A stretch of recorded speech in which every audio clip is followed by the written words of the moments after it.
Marie Antoinette, born Maria Antonia Josepha Johanna on November 2, 1755, in the Grand Hofburg Palace of Vienna, the 15th child of Empress Maria Theresa of Austria and Emperor Francis I, entered the world surrounded by the heavy weight of dynastic expectations and the splendor of imperial privilege, yet also under the shadow of a Europe divided by wars, shifting alliances, and a brewing resentment against absolute monarchy. And though she was still a child of barely 14 when she was married off to the Dauphin of France, the future Louis XVI, her destiny became inseparably bound to the fate of France itself, a fate that would transform her from a carefree archduchess into a queen both admired and reviled, and finally into a tragic figure whose death would symbolize the violent birth of modern democracy. For the story of her life is not only the tale of a young woman caught in the merciless storm of revolution, but also a mirror of the contradictions, excesses, and yearnings of an entire era. And when she was sent from Austria to France in 1770, her journey across the Rhine marked the crossing from childhood innocence to political instrument. For she had been raised with music, dance, and etiquette, taught French as a necessity for her future role, but never given the rigorous intellectual training her mother reserved for her elder children. And so when she arrived at the glittering but treacherous court of Versailles, she was charming, lively, and graceful, but unprepared for the ruthless intrigues, the rigid rituals, and the ceaseless gaze of courtiers hungry for scandal. In that palace of mirrors and whispers, she soon became both an object of fascination and a target of envy, her beauty and her youthful spirit endearing her to some, but her Austrian birth making her suspect to many who already feared foreign influence. And as Dauphine she endured the humiliating gossip about her marriage, for her union with Louis, shy, awkward, and more interested in locks and hunting than in passion, remained unconsummated for years, leading to cruel rumors about their intimacy, or lack thereof, and about her virtue. And yet she tried to find escape in theater, music, and the companionship of a small circle of friends, seeking to create islands of joy in the vast ocean of formality and suspicion that was Versailles. But the very acts of retreating into private amusements and indulgences laid the groundwork for accusations that she was frivolous, careless, and alien to the hardships of ordinary French people, who were at that very time burdened with hunger, poverty, and heavy taxation. And when her husband ascended the throne in 1774 as Louis XVI, making her queen at only 19, she entered into a role of immense responsibility and impossible expectations. For she was expected to produce heirs quickly, embody dignity, and support the monarchy's grandeur. Yet her playful temperament and longing for affection clashed with the rigid duties of her station, and although she eventually gave birth to 4 children, the delay in her first pregnancy had already damaged her reputation, fueling pamphlets that mocked her as barren and immoral, and so she sought refuge in the Petit Trianon, a small chateau within Versailles gifted to her by the king, where she created a pastoral fantasy world, dressing as a shepherdess, tending gardens, and surrounding herself with select friends. But this retreat from the public only deepened resentment, for it appeared to many that she preferred make-believe idols to the suffering of the people. And when financial crises deepened due to France's costly involvement in the American War of Independence and years of mismanagement, she became a convenient scapegoat, branded with the infamous phrase, "Let them eat cake," though she never uttered those words. But the myth captured the imagination of a starving populace and came to symbolize the blindness of monarchy to the plight of the masses. As satirical pamphlets, libellous, and caricatures spread across Paris, depicting her as Madame Déficit, a spendthrift foreigner draining France of wealth, her every gesture, dress, and word was scrutinized and twisted into evidence of corruption, even as in reality her spending was not more extravagant than many of her predecessors, and her influence on politics was limited by her husband's indecisive nature. Yet perception mattered more than truth, and in perception she became the embodiment of all that was wrong with the Ancien regime. And so when the revolution erupted in 1789, ignited by economic misery, Enlightenment ideals, and a long history of injustice, Marie Antoinette was already cast as the villain in the popular imagination, and as mobs stormed the Bastille and later marched to Versailles demanding bread, She faced the people's fury directly, her palace invaded, her life threatened, her family nearly torn apart by violence. And though she displayed courage in moments of crisis, standing on the balcony to face an angry crowd, her bravery could not erase years of resentment. Thus she and her family were forced to move to Paris, effectively prisoners in the Tuileries Palace, where every move was watched, every action interpreted as treachery. And while Louis vacillated between concessions and resistance, Marie Antoinette hardened, convinced that the revolution was a threat not only to the monarchy, but to the very order of Europe. And so she secretly corresponded with foreign powers, urging intervention and plotted escape, most famously in the ill-fated flight to Versailles in 1791, when she and the royal family attempted to flee Paris disguised in the night, only to be recognized and captured, dragged back in humiliation. The trust between crown and people irreparably shattered, and from that moment onward, she ceased to be merely unpopular. She became despised,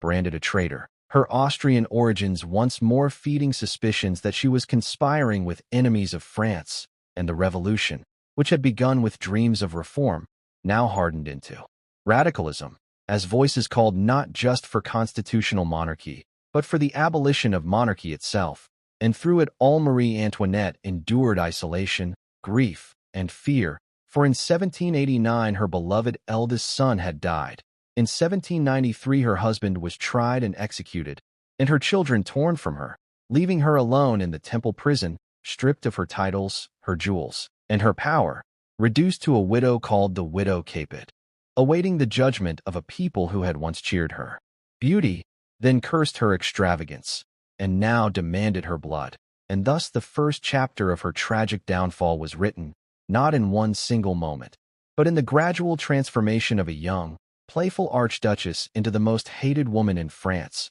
a queen who became a prisoner, and a prisoner who would become a martyr to some, a villain to others, but in every case, an unforgettable symbol of a world that was vanishing in fire and blood. After the execution of Louis XVI in January 1793, Marie Antoinette's world, already reduced to shadows and grief, collapsed into a cavern of isolation and despair, for no longer was she Queen of France, adorned with silks and pearls, the most glittering woman of Europe. She was now the Widow Capet, a stripped figure confined in the cold stone walls of the Temple prison, where she was watched day and night by guards who mocked her, jeered at her, and reported her every movement. And yet in that bleak confinement she clung to the fragile threads of motherhood, for though her husband was gone, she still had her children, Marie-Therese, the young Madame Royale, and the Dauphin, Louis Charles, a boy of only 8, who in her heart was no longer just her son but the last remnant of the monarchy, the living hope of a lost crown, and she sought to protect them, to comfort them, to sing them lullabies even as the echo of the guillotine haunted their dreams. And when her sister-in-law Madame Élisabeth prayed with her and whispered words of faith, it seemed for brief moments as though the old world of Versailles might still survive within their memories. But the revolution had no mercy for sentiment, and soon the children were torn from her arms, beginning with the Dauphin, who was placed under the custody of a brutal cobbler, Simon, appointed by the Commune to re-educate the boy into a son of the Republic. And in that grim arrangement, the little prince was beaten, starved, forced to curse his mother, and taught to forget he was ever a king's child, until his health withered away, and Marie Antoinette, hearing his cries from another cell, was left to endure the slow agony of knowing her boy was being destroyed not only in body but in spirit. And though she herself was physically weakened by months of confinement, her hair turning white with sorrow, her dignity never left her, for she carried herself in prison with the same regal composure that had marked her public life, walking upright, speaking calmly, and never begging for pity. And this composure was in itself interpreted by her enemies as arrogance, further feeding the propaganda that painted her as the Austrian she-wolf, a monster of depravity, accused of every imaginable crime, even of incest with her own son, a charge so grotesque that it revealed the depths to which revolutionary hatred had sunk. And yet such slanders were not merely rumors whispered in taverns, but official accusations written in pamphlets, read aloud in clubs, and finally thundered in the court of the Revolutionary Tribunal. where in October 1793 Marie Antoinette was placed on trial, dragged from her cell to face judges and jurors who had already condemned her in their hearts. For her death was a foregone conclusion. Her trial nothing more than theater for a people who demanded a sacrifice to feed the revolution's fury, and the charges brought against her were vast: depletion of the treasury, conspiracy with foreign powers, corruption, extravagance, and the unthinkable incest with her own son. And when the latter accusation was read aloud, the courtroom gasped, the audience roared with disgust, and for the first time during the proceedings, the Queen, who had remained composed, broke her silence, rising to her feet not to defend herself but to appeal to the women in the audience, saying that nature itself refused to answer such a charge, that no mother could be guilty of such a crime. And in that instant, her dignity pierced through the cloud of lies, and the women in the hall, though revolutionaries, murmured with sympathy, for in that moment they saw not a monster but a mother, though it would not save her, for the tribunal, presided over by Herman and driven by Fouquier Tinville, demanded not justice but vengeance, and Marie Antoinette was interrogated for long hours, her answers calm, her demeanor steady, yet all evidence against her twisted, all witnesses chosen to condemn her, until the verdict was pronounced: guilty of conspiring against the liberty of the nation, guilty of treason, guilty of crimes against the Republic, and the sentence was death by guillotine, to be carried out immediately. And when she heard the words, she did not collapse, she did not scream. She bowed her head, crossed herself, and accepted her fate with the composure of one who had already suffered every loss: her husband dead, her son dying, her throne vanished, her world destroyed. And in that acceptance she gained a kind of tragic majesty that had eluded her in the splendor of Versailles. For here in the dirt of a cell, awaiting the blade, she revealed her greatest strength, not as queen, but as woman, mother, and martyr. On the night of October 15th, 1793, Marie Antoinette, once the glittering queen of France and mistress of Versailles, now a pale and broken widow of 37, sat in her damp, dimly lit cell in the Conciergerie, a place so notorious that it was called the antechamber of death, and as she awaited the morning that would end her life, she wrote a final letter to her beloved sister-in-law, Madame Élisabeth, a letter filled with sorrow, love, and forgiveness, where she declared her faith in God, her hope that her children might someday find solace, and her will to forgive all who had wronged her, even as she begged her sister-in-law to care for her surviving daughter. For this letter, later known as her testament, revealed a heart that had been softened by suffering, stripped of worldly vanity, and fortified by courage. And when she finished writing, she folded it carefully, entrusted it to the jailer, and then knelt to pray, spending her last hours not in terror but in solemn communion with her faith. And though guards came and went, mocking her, jeering, even denying her the companionship of her confessor, she remained calm, whispering psalms to herself. And when at last the first gray light of dawn touched the barred window, she rose, dressed herself in a simple white gown, and prepared to meet her fate, no longer in silks or jewels, but in the plain dignity of martyrdom. And at around 10 in the morning, the executioners arrived, cutting her hair roughly, binding her hands behind her back, and leading her from her cell. And as she emerged into the courtyard, she was placed upon a wooden cart, the same that had carried her husband to his death, a stark contrast to the gilded carriages of her youth. And thus began her final journey through the streets of Paris. And as the cart rattled over the cobblestones, she sat upright, her face pale but composed, her eyes forward, refusing to bow her head. And the crowds that gathered to see her pass were immense, filling every street, every window, every rooftop, people shouting insults, hurling curses, spitting,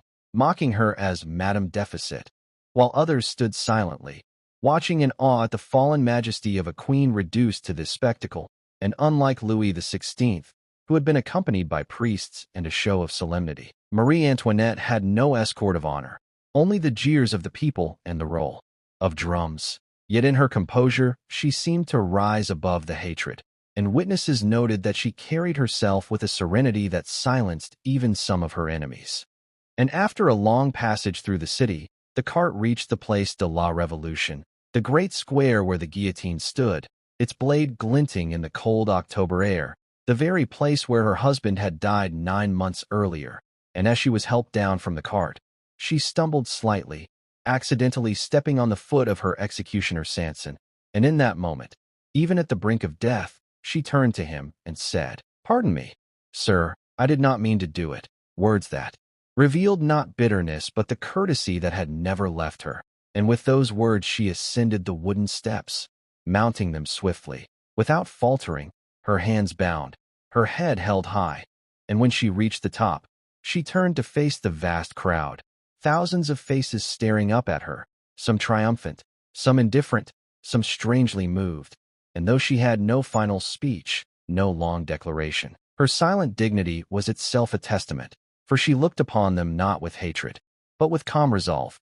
And then she was bound to the plank, her neck placed beneath the blade. The drums rolled louder, the crowd roared, and in a single instant, the blade fell, severing her head, and as the executioner held it aloft, cries of "Vive la République" thundered across the square. Yet even as the crowd cheered, others noted the sudden hush that followed, the strange awe of seeing a queen, once the symbol of majesty, now reduced to mortality. And thus ended the life of Marie Antoinette, a life that had begun in imperial splendor, had blossomed in the luxury of Versailles, had been consumed by scandal, resentment, and revolution, and had concluded in the blood of the guillotine. And in her death, she became not only the fallen queen of France, but an enduring symbol. For to some she was the epitome of corruption, a foreign interloper who drained the kingdom, mocked the people, and brought ruin. While to others she was a tragic heroine, a woman vilified beyond reason,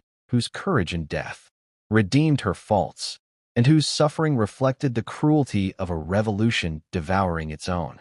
And in the centuries that followed, her image would be shaped and reshaped. In the 19th century, Romantic writers painted her as a martyr of royalty. Catholic loyalists revered her as a saintly figure, while revolutionaries continued to cite her as proof of monarchy's decadence, and historians debated endlessly whether she was truly extravagant or simply the scapegoat of a collapsing system. But beyond the arguments, what endures is the human image: a young Austrian girl sent to a foreign court, a wife caught in a loveless marriage, a mother grieving her children, a queen struggling against forces greater than herself, and finally a woman facing death with composure. And it is in this final moment, atop the scaffold, that Marie Antoinette transcended her flaws, her mistakes, her myths, and became instead a symbol of the fragility of power, the fury of revolution, and the eternal dignity of human courage in the face of annihilation. And thus the tragic death of Marie Antoinette was not